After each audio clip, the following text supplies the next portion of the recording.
For et par uker siden så hadde jeg et sterkt møte med ungdomsbedriften Tøff. 7 jenter fra en videregående skole i Trondheim som hadde som forretningsidé å reise rundt til ungdomsskoler og holde foredrag om hvordan det er å være mobbeoffer. 2 av jentene hadde selv opplevd alvorlig og vedvarende mobbing på ungdomsskolen, uten at skolen hadde greid å sette en stopper for det.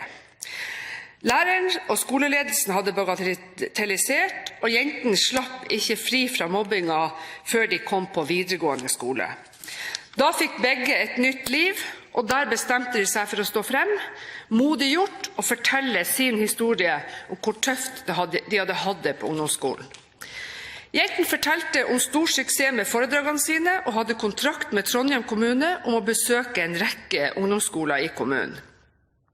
De fortalte om sine tidligere mobbere som hadde tatt kontakt og bedt om unnskyldning, og de fortalte om ungdomsskoleelever i dag, når de var rundt på ungdomsskolene, som tok kontakt i ettertid, som fremstilte seg selv eller så seg selv i rollen både som passive mobbere, og som lovte at de skulle ta et oppgjør med seg selv og endre sin egen atferd. Det er vanskelig å ikke bli berørt av disse jentenes historie. Og jeg blir stadig sterkere overbevist om at vi ikke har det nødvendige riset bak speilet for at lærere, skoleledere og kommuner skal gripe inn og ta alvorlig mobbing og ofrene på alvor. Jeg er helt enig med representanten Aasen i at det er en fallitterklæring når mobbeofre skifter skole. På den annen side har jeg også stor forståelse for foreldre som ikke kan se på at ungene deres går nesten til grunne for at skolen ikke makter å stoppe mobbing. Vi vet at elever som mobbes, tappes for krefter, mister konsentrasjon og evne til læring. Da er det høyst forståelig at noen går til det skritt og skifter skolen når skolen ikke greier å rydde opp i sånne forhold.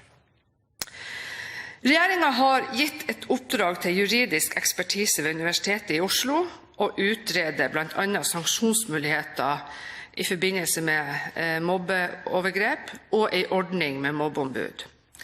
Høyre imøteser med forventning resultatet av den utredningen, og her er det tydelig at vi også bør se hen til Sverige og se på de sanksjonsmulighetene man der har lagt til rette for, sånn som også representanten Aasen viste til i sitt innlegg.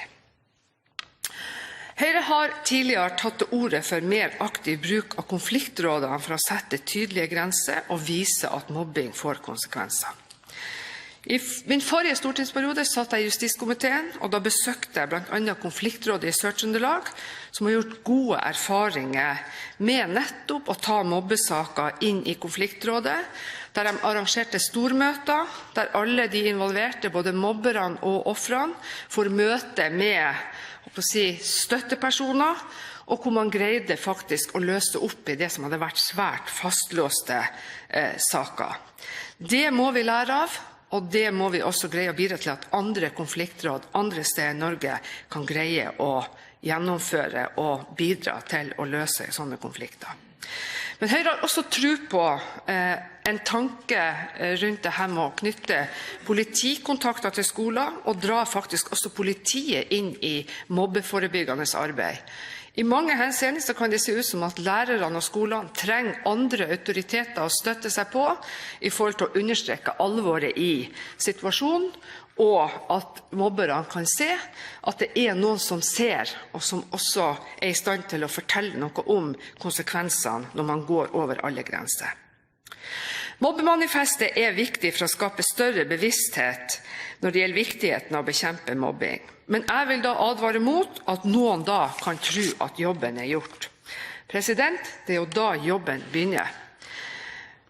Og jeg er faktisk litt uenig med representanten Aksel Hagen, som mener at det bør lages ytterligere manifester lokalt.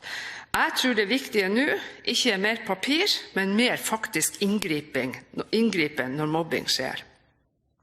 Skal vi lykkes i antimobbearbeidet, må også alle voksne gå foran med gode eksempel. Enten det er på Facebook-profiler, på Twitter, om det er på fotballtribunen, eller det er rundt middagsbordet. Voksnes holdninger og handlinger spiller en rolle dersom vi skal bekjempe mobbing og fremstå som positive rollefigurer.